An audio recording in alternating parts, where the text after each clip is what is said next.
7. decembra sa v športovej hale na Bôriku konalo pod záštitou mesta Žilina medzinárodné priateľské stretnutie v boxe ŠKB Žilina versus Výber Severného Maďarska. Snahou organizátorov v posledných mesiacoch je dotiahnuť do Žiliny prvú boxérskú ligu a tak sa tento medzinárodný súboj dal považovať za akúsi propagáciu a zároveň aj generálku na príchod tejto najvyššej slovenskej boxérskej súťaže. K tomu, či bolo toto medzištátne podujatie nakoniec úspešné, sa dostaneme neskôr.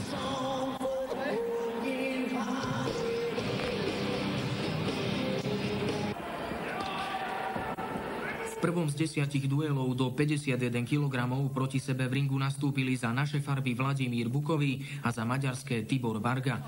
Náš iba 19-ročný boxer nie je v ringu žiadnym nováčikom. Za sebou má už 50 stretnutí, z ktorých vyšiel 40 krát víťazne. Je štvornásobným majstrom Slovenska, napriek tomu priebeh tohto zápasu asi ťažko niekto predpokladal absolútne správne. Vlado sa totiž do súpera pustil s obrovskou chuťou, od úvodného gongu bol výrazne aktívnejší i efektívnejší a na Tibora Vargu sa začala sypať jedna super rýchla kombinácia úderov za druhou.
Do druhého kola nastúpil Tibor Varga oddychnutý, no lepšia technika nášho Vlada Bukového sa rýchlo prejavila a po minúte sa musel nechať maďarský borec prvýkrát ošetriť. Hneď po vrátení sa do zápasu však okúsil tvrdosť Bukového rukavíc opäť.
V treťom kole nenechal náš boxer už nič na náhodu a po minúte a 5 sekundách poslal vyčerpaného Tibora Vargu 4 tvrdými čistými zásahmi predčasne z ringu.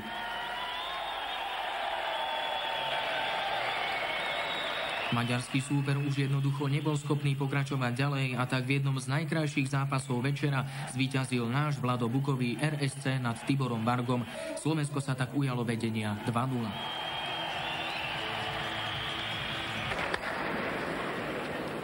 V druhom zápase večera na seba narazili vo váhe do 54 kg zo žilinskej strany 25-ročný 7-násobný majster Slovenska Roman Ďurica a zo strany Výberu Severného Maďarska Tomáš Bátor.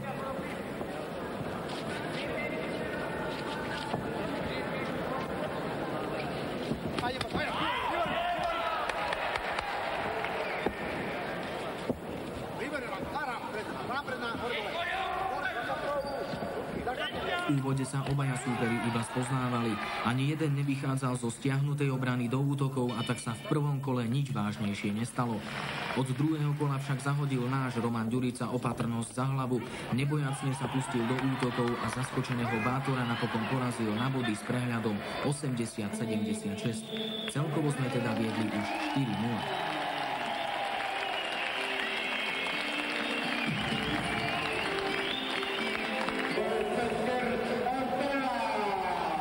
Najväčšie predzápasové ovácie vôbec celého večera vyvolal tretí duel. V ňom totiž za žilinské farby nastúpil dlhoročný reprezentant, účastník olympiády v Atlante a 7-násobný majster Slovenska Žilinčan Peter Baláš. Jeho súperom bol 6. na majstrovstvách Európy juniorov v Budapešti Ištván Sili. Úvodné zoznamovanie oboch aktérov trvalo len zhruba pol minútky. Potom sa Peter na svojho o hlavu vyššieho a o 5 kg ťažšieho súpera vyrútil a začal mu rozdávať jeden hák za druhým. Zaskočenému Sili mu trvalo celé jedno kolo, kým sa z tlaku dostal a začal sám podnikať nejaké útoky. Tento duel si teda stojí za to pozrieť od začiatku do konca, tak ako ho zachytil náš kameraman Slávo Skopal.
V druhom kole už Ištván Sili ukázal Petrovi Balážovi, prečo skončil na juniorských majstrovstvách Európy 6. Pôsobil už menej zakríknuto a z defenzívy zasadil nášmu boxerovi neraz veľmi tvrdý direkt či hák.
V predposlednom dejstve začal maďarský boxer využívať svoju výšku a Peter Veru mal čo robiť, aby sa jeho úderom vyhol. Náš zástupca bol síce výrazne aktívnejší, no Siliho útoky boli premyslenejšie. Svoj bodový náskok si však Peter Baláš stále ešte udržiaval.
Úvod záverečného 4. kola bolo, ak by sme to mohli obrazne nazvať, jedno veľké peklo úderov. Obecenstvo bolo v týchto fázach v neskutočnej eufórii a miestami sa zdalo, že celá športová hala každú chvíľu praskne vo švíkoch. Obaja aktéri dali do tejto časti celé svoje boxerské srdce, preto vám zvyšok zápasu nebudeme rušiť našim komentárom.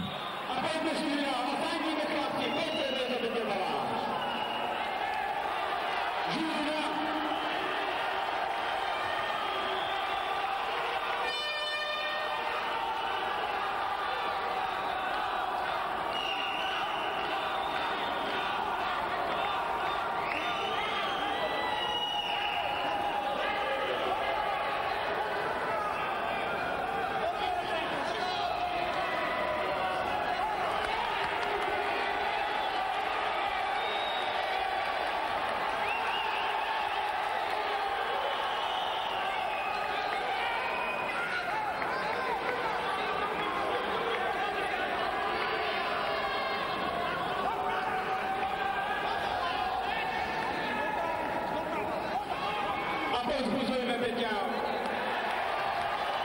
Áno. A ideme Žilina.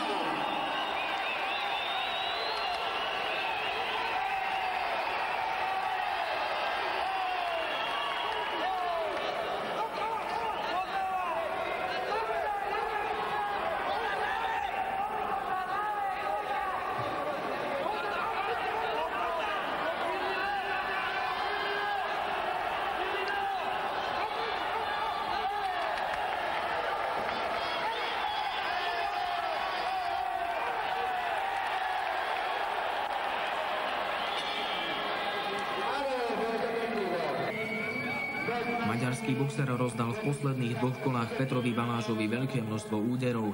Podľa rozhodcov však napokon bodový náskok Petra Baláža z prvých 2 dejstiev nedobehol. Náš reprezentant vyhral o jeden jediný bodík 79-78. V rámci objektivity však treba priznať, že Ištván Sili by si aspoň za snahu zaslúžil minimálnu remízu. Super mal o 5 kg vyššie a poviem vám pravdu, že som veľmi rád, že som to prekonal. Maďari sú dnes asi veľmi dobre pripravení. Tak je na nich vidno, že sú fyzicky pripravení a sú väčšinou takí bojovnejší. Ale my sme prehľadnejší, tak zatiaľ sa nám daria, vedieme zatiaľ. Maďar by si nezaslúžil v tvojom prípade alebo v tvojom súboji trošku aj remízu? Čo sa týka môjho zápasu, tak 3 kola som suverene viedol a 4. kolo mohlo by byť tak len taká remízka, ale tie ďalšie 3 kola, keď som vyhral, tak na domácom prostredí sa takéto zápasy vyhrávajú. Bol 3. na majstrovstvá sveta, som rád, že som ho porazil. Pretože aj keď som není jeho váha, som nižšia kategória a som rád, že som porazil. Čo hovoríš na žilinské obecenstvo? Tak boxujem už strašne veľa rokov, aj som súčasným reprezentantom, ale som ešte nikdy na domácom prostredí neboxoval a som veľmi šťastný a rád, že dneska po dlhej dobe v mojej kariére boxujem tu a že veľmi veľa divákov je tu, fandia super, strašne super a je to dobré, keď bude Slovenská liga Žilina. V ďalších zápasoch sa Maďari konečne dočkali i nejakých bodov. Ten prvý získal Zoltán Horvát, keď remizoval v 4. súboji večera s Vladom Koreným 78-78 a hneď v 5. dueli sa Maďari tešili už i z prvého víťazstva. Robert Bogdány porazil RSC v 63,5 kg kategórii nášho Petra Gulašu. Petr však zo svojho výkonu rozhodne nemusí byť sklamaný. V zápase totiž ukázal veľké boxerské srdce. Nechcel sklamať domáce obecenstvo, ktoré počas celého stretnutia skandovalo jeho meno. A tak i keď toho mal v 3. kole plné zuby, z ringu odišiel až vtedy, keď bol s fyzickými silami viac ako na dne. V nasledujúcich dvoch zápasoch potom porazil v 67. Miro Kvočka nesmierne skúseného Attilu Kováča, ktorý už 5 rokov nepretržite reprezentuje Maďarsko, a v 71. pre zmenu zvíťazil Rado Karásek nad Balážom Kelemenom. Týmto vyhratým súbojom sme upravili celkové skóre na 11-3, čo znamenalo naše definitívne celkové víťazstvo. Do úplného konca ostávali už len 3 duely, čo znamenalo, že výber Severného Maďarska mohol už len znížiť stav skóre na 11-9. Ani to sa však nakoniec našim južným susedom nepodarilo.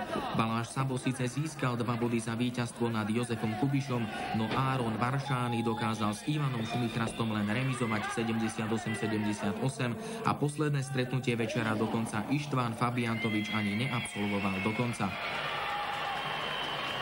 Jeho súperom bol totiž jeden z najväčších talentov slovenského boxu za posledných 10 rokov, Žilinčan Peter Jacura.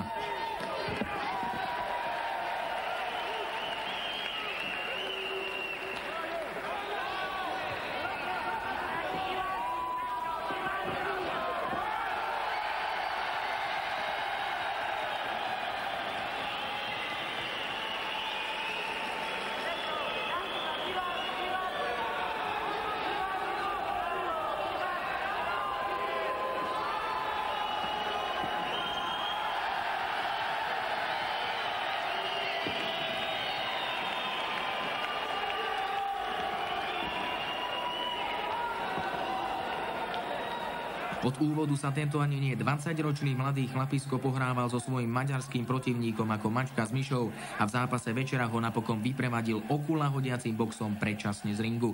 Jeho radosť víťazstva i pozápasové gratulácie dokonca od samého primátora Žiliny Jána Slotu boli oprávnené.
Peter, tvoj super bude asi po tomto stretnutí veľmi nešťastný z tvojho výkonu. No, môžem povedať tak, že môj super ma asi možno poznal skôr z majstrovstiev sveta, čo sú v Budapešti boli, a on je čiže z Maďarska, čiže asi to ma videl. Tak asi boxoval s menšou iniciatívou, išiel do ringu než ja, no. Myslíš, že mal z teba strach? Myslím, že asi aj tak. Nepripadalo ti to miestami ako hra mačky s myšou? Miestami, hej, ale box je taká vec, že boxuje sa na 4 kolá, boxuje sa do poslednej sekundy a boli tam aj také momenty, keď som tiež sa mohol stať, že som to jednoducho nekúpil. Tak, ale vyšlo to, takže môžem povedať, že bolo to také viac pre mňa naklonené, ale nemohol som posledný super v každom prípade. Ja som veľmi milo prekvapený, prepáčte, že trošku som zachrypnutý, pretože som dosť kričal, ale milo prekvapený, že skutočne máme špičkových boxeristov a sľubujem, že v Žiline teraz takýchto zápasov bude podstatne viacej. Takže dneska ste sa rozhodne skvelo bavili. Áno, určite. Je to maximálny relax. Pán primátor, máme trošku pred koncom roka. Čo by ste si želali do toho budúceho? No keď hovoríme o boxe, alebo sme na tomto boxeristickom zápase, tak jednoznačne si prajem, aby sme boli čím skôr v prvej lige boxu. Čo sa týka ostatných žilinských športov, lebo trošku je o vás známe, že ste aj hokejový fanúšik, asi budeme želať našim hokejistom, aby sa dostali do extraligy. Možno, že málo kto zo Žilinčanov vie, že vlastne hokej je to vlastne záležitosť mesta. mesta a ja sľubujem Žilinčanom, že v budúcom roku sme v Extralíge. Pán Zachara, čo hovoríte na úroveň súčasného slovenského alebo aj žilinského boxu? Tak ja myslím, že celkovo sa nedá hovoriť ako o úrovni také, pretože sme tu nevideli tú najlepšiu elitu, ale vidieť, že nádej mladých chlapcov je, áno, a je predpoklad, pretože práve dneskajšie stretnutie v Žiline ukázalo, že v mladých začína byť to, čo by sme potrebovali, srdnatosť, pretože tá technická časť vidieť, že musí ustupovať, pretože keď sa dneska dosiahnuť výsledok, musí dať srdiečko do toho zápasu a bojovať. Niečo podobné spravil určite Peter Jacura v tom poslednom zápase. No ja myslím, že to sa najviac ľuďom páčilo, pretože je mladý, síce pravda, že aj bol ľahší, ale je vitálny a v Jacurovi je, myslím, nádej aj pre slovenský boxing. Keby ste si mohli zaspomínať za vašich čias, bolo to podobné, také isté, alebo úplne iné? Viete čo, už som mal na to veľa dotazov. My sme mali to horšie, totiž, že my po skončení zápasu každý z nás musel ísť ako pracovať. Čiže každý sa snažil robiť, že tzv. Ten technický boxing, áno, ktorý dneska je trošička na ústupe. Síce není to, bych povedal, že vinou chlapcov, ale je to systémom bodovania, pretože dneska priamy úder to je bod a za tým sa ide. A to efektné, čo ešte u toho boxingu robí práca, no úhyby a to všetko, to sa stráca. Tento gala večer boxu si spolu s hosťujúcou boxerskou výpravou vychutnával aj maďarský poslanec Birka Štivadár. Ako nám povedal, v Žiline sa mu mimoriadne páčilo. Ja som prišiel len včera, ale napriek tomu som dostatočne vycítil tú milú atmosféru, ktorá tu panuje v Žiline, aj to prijatie, ktoré sa dostalo mne i mužstvu. To si navyše veľmi pochvaľovalo celú organizáciu, ale čo musím vyzdvihnúť je jedlo. Toľko sme ho dostali, že sme ho nevládali zjesť. O Žiline sa rozpráva, že Maďarov v láske príliš nemáme kvôli našej histórii. Birka Šativadára sme sa preto opýtali, či v Žiline nepociťoval nejakú nevraživú klímu. Vôbec nie, nemal som ten pocit, ani počas stretnutia. Maďarských borcov diváci tu v Žiline vítali a taktiež im aj zatlieskali za dobré výkony. Opakujem, žiadne takéto problémy som nezacítil ani na ulici, ani tu v športovej hale. Dokonca môžem povedať, že som sa mimoriadne dobre cítil v tejto vynikajúcej atmoszfére. Nálunk is bárhol máshol, hogy a hazaiaknak szurkol a közönség, de mondom, rendkívül korrekten, és semmilyen atrocitás minket itt nem ér. Súboj Žilina versus výber Severného Maďarska sme zvládli na výbornú. Nášho súpera sme porazili vysoko 14-6 a musíme dodať, že až na niektoré výnimky v celku zaslúžene. V športovej hale sa diváci nesmierne bavili, mali možnosť uvidieť skvelé súboje a tak spoločne verme, že sa prísľubia na slotu primátora Žiliny stane skutočnosťou a čo nevidieť privítame na severe Slovenska prvú boxerskú ligu.